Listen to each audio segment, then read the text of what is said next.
Welcome back to Crafting in Quarantine. Let's dive right in. Dump a cake mix into a medium bowl. Add a 1/3 cup oil and 2 eggs. Peep that one hand to crack. Then add some blue food coloring and mix it all together. And in that moment, she knew the cookies would in fact be green. Scoop your dough using a cookie scoop and put it in a bowl filled with powdered sugar. Give it a little toss. Bake those puppies at 350 for 10 to 12 minutes. While they cool, we're going to make the icing. Slowly add lemon juice to a small bowl of powdered sugar. Add pink food coloring and mix until runny. I'm just going to be using a pink gel icing pen. Cut the sides off your cookie to make a square.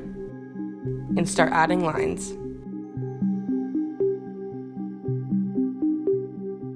And that's all there is to it. Enjoy these gel Electrophoresis lemon cakebox crinkle cookies, and we look forward to seeing you next time. Be sure to follow us on social media at BYU MMBIO.